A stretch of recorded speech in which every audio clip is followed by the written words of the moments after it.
how are you? My name is Lillian Espindola. I'm one of the outpatient therapists at CBH Care in Lyndhurst. And because I'm also a yoga teacher and a fitness instructor, I'm here to help you in keeping your body healthy while you're at work. We're gonna start right with something that I call desk hygiene.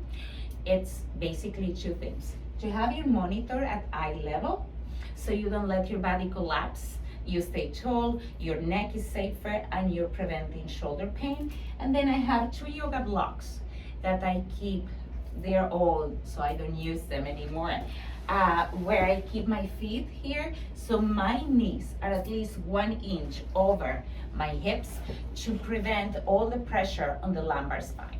So those are the basic two things, and I can tell you that if you can do something like this, they don't have to be yoga blocks.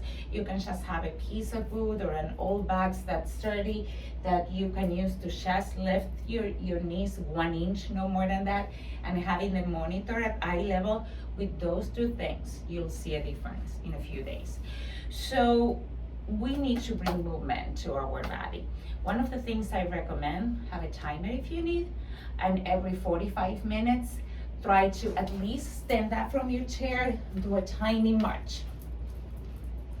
If you have access to a few minutes of walking, if you can walk for maybe from 3 to 5 minutes, ideally will be 10, please do so. And when we are walking, we need to stay tall. We need to always think about our form. So shoulders are over hips, hips are over your feet, always engage in your core. If you're walking, try to engage your arms. So do it at a steady pace. It's we are not jogging, but we are walking. It's a power walk. What we need to wake up the body and make all, the things that need to be flowing around the body. So that's really important, just standing up and bringing some form of movement, marching in place, or if you have the opportunity to walk, please do so. That's excellent. So then I'm gonna go in working with different areas in the body. So one of the things that happen, people complain about it and experience, you feel pressure or pain or discomfort in your shoulders and your neck after being behind the desk. That's why I talked before about desk hygiene. So the things that we can do is like try to always stay tall. Don't let your body collapse. So when we are on the computer, or sometimes when we are driving, we let our body collapse. We, instead of being here, we are here. And with the years, that really has a big impact on our posture and has a big impact on the level of pain we experience on our neck and shoulders. So the things we have to do is like we can roll our shoulders. So this you can do in the chair, or you can do standing up. I'll try to show both. And then go opposite direction. So if you're here, this is what you do. And you go opposite direction. So always try to see, it depends on how much time you have.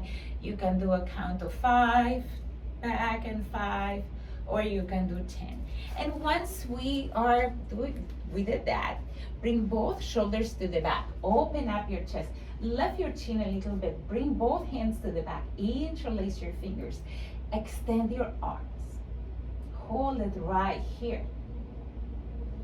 And you can, of course, also do this from the chair. Just hold it a few breaths. Always keep inhaling and exhaling through your nose. And gently release, shake those arms. Then let's work a little bit with the neck. Staying tall, engaging the core, as I said before, shoulders over hips. Make sure your legs are on a 90-degree angle here. The core is engaged. Just bring your right ear to your right shoulder. Make sure the left shoulder doesn't go up. So you should feel a nice gentle stretch on the left side of your neck. You can always assist with your right hand with a gentle push, very gentle.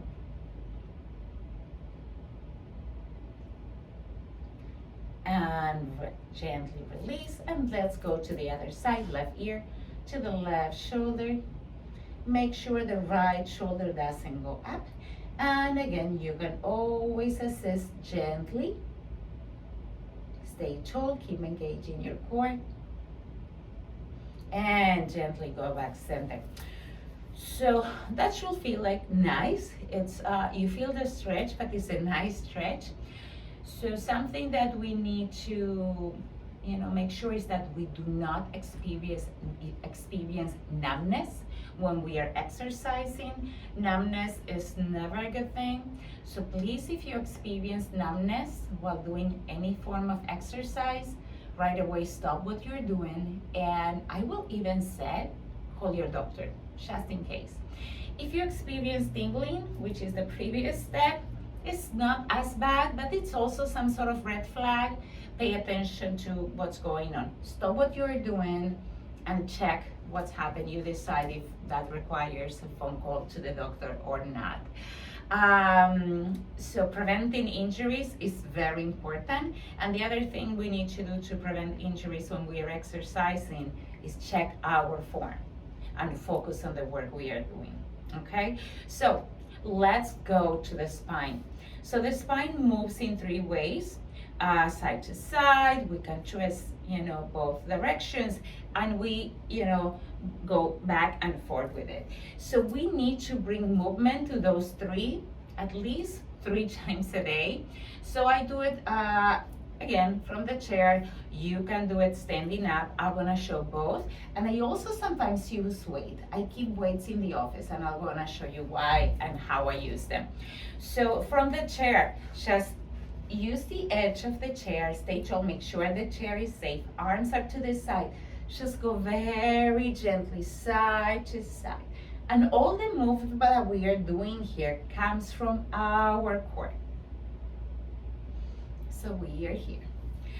Then the other, so you can do 10 each side, and then you can go to the right and just pulse 10 times here and 10 times to the other side. So now we're gonna go to the center, bring the hands here, legs are engaged, your core is engaged from the belly up, twist side to side. Again, very gently. Very nice. And the last thing we're gonna do is bring your hands to your knees, arch your lumbar spine a little bit. So that means make sure you're seated on your seat bones. So from here, we're gonna inhale, open up the chest, arch your spine. And exhale, bring your chin to your chest, navel to spine. So this is called cat-cow. Once again, inhale. And exhale. So if we are using the spine correctly and we are doing the exercise the way it's supposed to be, we are working the entire spine here. So, you can do 3 and 3, 3 calves. So something a little bit more for the thoracic spine. Open up your arms, stay tall. As I say before, engage in the core. We're gonna hug ourselves. In this hug, we're gonna bring the chin to the chest, navel to spine, arch the back, and start walking your fingertips towards your shoulder blades. Hold it here. Feel how your back, it's opening up. Check which arm you have on top. Inhale to open, exhale, switch the position of your arms. So once again, chin to chest, navel to spine, arch the back, walk your fingertips towards your shoulder blades. And open up. You can do that maybe, also 3-4 times. Let's go a little bit lower towards the lumbar spine. Separate your feet a little bit, no wider than the chair. Feet are still parallel. Hands and on your knees. We're gonna bring the belly in and we're gonna go down on a flat back. So I'm engaging my head here, so I'm not relaxing the head. I'm having the entire spine engaged. I'm finding length. So once you're here, if you want, you can bring your forearms. So imagine somebody's pulling you from your head one direction and from your hips other direction. Keep engaging your core. And once you're here, you can relax your head, relax your spine, let go of your head. So you can stay here with your arms in your forehead, on your thighs. You can bring a block and bring your hands to the block in any one of the settings, or if you can reach for the floor, just reach for the floor and relax your head. And when you come back up, do it very gently. Come up vertebra by vertebra. And the last thing that's coming up is the head. Very nice. So I said I was going to show you how to do the same things standing up. So if you prefer, which I think it's ideal to do it standing up, you just go side to side. Then you can pulse on one side, pulse on the other. Bring your arms to the center right here. Separate your feet a tiny bit more. Feet are still parallel. We're here from the belly up. Go side to side. So how do you do the cat-cow here? So do a tiny bend of your knees or soft knees. Arch your lumbar spine again. Bring your hands right here to your quadriceps. And from here, you inhale, open up your chest, arch the spine. Exhale, chin to chest, navel to spine. And one more time. Very nice. So again, do it 3-4 times. And I said I had weights. So this two, the first two ones, you can do them with weights. So very gently, go side to side.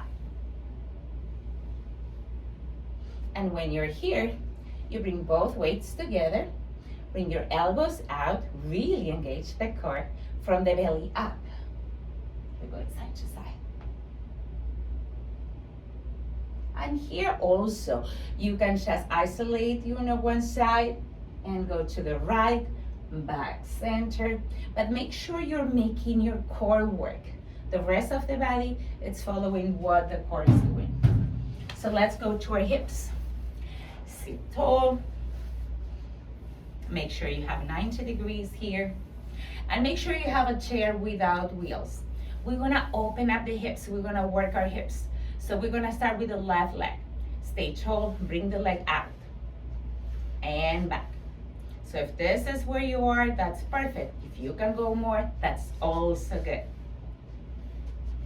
Then from here, just bring the knee up. Make sure your body is not collapsing or going to the back. We keep always our core strong. Extend the leg. I'm showing you everything on the left leg, then you have to do it with both, of course. Extend it, open it up. And then keep it extended, stay tall, bring it up. So we can use our weights here because we lose leg strength while being behind the desk for many hours. So even this little thing helps. So you can bring one or both weights and just bring the knee up. Count to 10. Then really engage your core, bring the knee up and hold it just for a few seconds and release. We can also work with our feet. Just go with both feet at the same time on your tippy toes. Then press your heels, lift your toes. Don't worry if you have regular high heels, as long as they are not super huge. Back to your tippy toes, press with your heels, lift your toes. We can also do movement with our fingers, so it's like playing piano, using all the fingers, make a tight fist and open.